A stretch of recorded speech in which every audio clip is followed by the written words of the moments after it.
अस्सलामुअलैकुम एवरीवन, उम्मीद है आप सब खैरियत से होंगे। आज हम बनाएंगे चना देगी पुलाव। ये रेसिपी 1 किलो चावल की परफेक्ट रेसिपी है और मैं आपको इस रेसिपी के अंदर देगी मसाला भी तैयार करना बताऊंगी। तो हम जल्दी से इस रेसिपी को स्टार्ट कर लेते हैं। बहुत ही आसान सी रेसिपी है। तो सबसे पहले मैंने यहाँ पे 2 टेबल स्पून भर के साबुत धनिया ऐड किया है। 2 टेबल स्पून हम सौंफ ऐड कर लेंगे। 2 बादियान के फूल ले लेंगे। जावित्री ले लेंगे। आधा टुकड़ा जायफल का ले लेंगे और इसको हम दरदरा सा पीस लेंगे। तो मैंने यहाँ दरदरा सा पीस लिया है। तो ये मसाला आपका बनके तैयार हो गया है, देगी मसाला। अब हम चलते हैं इसकी प्यूरी की तरफ। तो मैंने यहाँ 2 अदद टमाटर लिए हैं, 7-8 छोटी वाली हरी मिर्चें, अदरक और लहसुन लिए हैं और हमने इसको भी यहाँ अच्छे से पीस के हमने प्यूरी तैयार कर ली है। अब हम चलते हैं इसके भगार के मसाले की तरफ। तो मैंने यहाँ 2 टेबल स्पून ज़ीरा लिया है, 2 दालचीनी लेंगे, 2 अदद बादियान के फूल लेंगे, 2 अदद बड़ी इलायची, 2 से 3 अदद हम तेज़पात, लौंग और काली मिर्च ले लेंगे। तो ये तैयार है हमारा भगार का मसाला। तो अब हमने कढ़ाई में घी ऐड कर लिया। इसमें हमने 2 अदद प्याज ऐड कर लेनी है और फ्राई कर लेंगे। तो प्याज को हमने यहाँ पे गोल्डन सा हल्का सा फ्राई कर लिया है। साथ ही इसके अंदर हम भगार वाला मसाला ऐड करेंगे जो भी हमने बनाया था, तेज़पात, बड़ी इलायची, दालचीनी के साथ। तो आधा मसाला हम यहाँ ऐड करेंगे और आधा मसाला हम बाद में ऐड करेंगे। तो अगर आप इस चैनल पर न्यू हैं, चैनल को सब्सक्राइब करें और बेल आइकन को प्रेस करें ताकि हमारी न्यू आने वाली वीडियोज़ का नोटिफिकेशन आपको मिल जाए। तो इस भगार के मसाले को भी हम प्याज के साथ जो है लो फ्लेम पे हल्का सा फ्राई कर लेंगे। अब साथ ही इसके अंदर हम जो है टमाटर वाली प्यूरी ऐड कर लेंगे जो हमने बनाई थी और फ्लेम को मीडियम रखते हुए इसको हम यहाँ इतना फ्राई करेंगे जो इसका रोगन है वो सेपरेट हो जाए। तो अब आप लोग देख सकते हैं हमने टमाटर प्यूरी की यहाँ अच्छे से भुनाई कर ली है। जो रोगन है आपको वो साइड में नज़र आ रहा होगा, सेपरेट होया हुआ। तो अब हम इसके अंदर ऐड कर लेंगे देगी मसाला जो हमने तैयार किया था। लेकिन देगी मसाला हम यहाँ हाफ़ ऐड करेंगे और हाफ़ रोक लेंगे। तो मैंने यहाँ तकरीबन 3 टेबल स्पून के करीब ऐड किया है, बाकी हमने रोक लिया है। अब हम इसको भी जो है मीडियम फ्लेम पर इस मसाले के साथ जो है प्यूरी को भून लेंगे अच्छे से।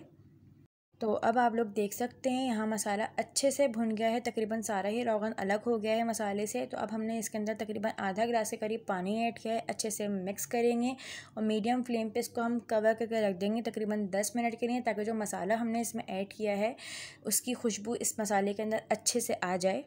तो अब 10 मिनट हो गए हैं, हमने इसका कवर हटा लिया है और आप लोग देख सकते हैं मसाला जो है यहाँ खूब अच्छे से कुक हो गया है। सारा पानी इसका जो हमने ऐड किया था वो भी ड्राई हो गया है। तो थोड़ा सा इसको हम मिक्स कर लेंगे, फ्लेम को हम मीडियम टू लो कर लेंगे। तो अब हम इसके अंदर बॉयल चने ऐड करेंगे। मैंने तकरीबन यहाँ 1 पाव के करीब चने लिए थे, इसको मैंने पहले ही बॉयल कर लिया था। और इस मसाले के साथ अब हम चनों को भी अच्छे से भुनाई कर लेंगे। तो साथ ही इसके अंदर हम अभी ऐड करेंगे तकरीबन 2 टेबल स्पून के करीब चिकन पाउडर। अगर आपके पास चिकन पाउडर ना हो तो आप लोग चिकन क्यूब का इस्तेमाल भी कर सकते हैं। और नमक ऐड कर लेंगे। तो मैंने यहाँ 1.5 टीस्पून के करीब हमने नमक ऐड किया है। आप अपने चावल के हिसाब से टेस्ट के अकॉर्डिंग जो है नमक ऐड कर सकते हैं। आधा नमक हमने अभी ऐड किया है, आधा हम चावल ऐड करने में ऐड करेंगे। तो इसके चने की भी हमने अच्छे से जो है बुनाई कर लेनी है। तो अब हम इसके अंदर पानी ऐड कर लेंगे।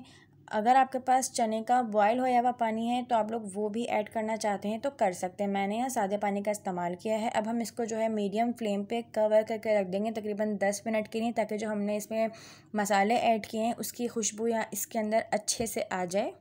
तो अब 10 मिनट हो गए हैं, आप लोग देख सकते हैं कि इसके पानी में यहाँ खूब अच्छे से बॉयल आ गया है। इसको हम हल्का सा मिक्स कर लेंगे। तो अब हम इस पॉइंट के ऊपर हम बाकी बचे हुए मसाले ऐड करेंगे। तो मैंने यहाँ सारा भगार का मसाला ऐड कर लिया और यहाँ हमने देगी मसाला ऐड कर लिया। अब साथ ही इसके अंदर हम चावल ऐड करेंगे। तो मैंने यहाँ पर तकरीबन 1 किलो के करीब पुराना बासमती लिया है, जिसको मैंने तकरीबन 10 से 15 मिनट के लिए मैंने भिगो दिया था। अब मैं चावलों को थोड़ा सा सेट करते हुए इसके अंदर थोड़ा सा मज़ीद पानी ऐड करूँगी, ताकि जो आपका चावल है वो यहाँ अच्छे से 1 इंच तक जो है डूब जाए। अब हम इसके अंदर पानी ऐड करने के बाद चावलों को हम साइड पे से हटा के सब सेट कर लेंगे और इसके अंदर अच्छे से 1 बॉयल आने तक का हम वेट कर लेंगे।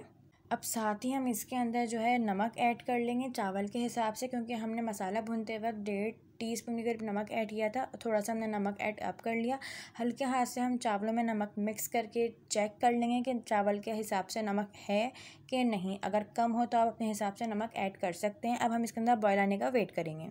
तो अब आप लोग देख सकते हैं चावल का जो पानी है वो यहाँ तकरीबन पूरा खुश्क हो गया है। अब सिर्फ इसमें इतना है कि चावल को दम आ जाए। तो थोड़ा सा हमने धनिया पुदीने की जो गार्निशिंग कर लेनी है, तो मैंने यहाँ धनिया पुदीने से गार्निशिंग कर ली है। थोड़े से टमाटर से हम गार्निशिंग कर लेंगे। आप इसमें मज़ीद ऐड करना चाहें हरी मिर्च, नींबू, तो आप उसकी भी गार्निशिंग कर सकते हैं साथ ही इसके। तो गार्निशिंग करने के बाद इसको हम मीडियम फ्लेम पर कवर करके रख देंगे दम के लिए। तो अब आप लोग देख सकते हैं चावल को जो है यहाँ पे दम आ गया है। ढक्कन हटाने के बाद इसको हम तकरीबन 10 मिनट के लिए खुला ही छोड़ देंगे और इसमें इतने मज़े की खुशबू आ रही है माशाल्लाह से। तो मज़ेदार से जो है हमारे चना देगी पुलाव तैयार हो गए हैं। तो 10 मिनट के बाद अब हम इसको यहाँ पे मिक्स करना स्टार्ट करेंगे। आप लोग देख सकते हैं चावल कितना ही कोई खूबसूरत सा तैयार हुआ है, एक एक दाना अलग है, बहुत ही खिला खिला सा चावल तैयार हुआ है। तो ये है जी इसकी फ़ाइनल लुक। अच्छे से मिक्स करने के बाद अब हम इसको जो है डिश आउट कर लेते हैं यहाँ पे। अगर आपको वीडियो अच्छी लगी तो लाइक करें, कमेंट करें एंड शेयर करें अपने फ्रेंड्स में, और चैनल को सब्सक्राइब करना मत भूलिएगा। मज़ीद ऐसी रेसिपीज़ के लिए हमारा चैनल डिलीशियस मील सब्सक्राइब करें। शुक्रिया।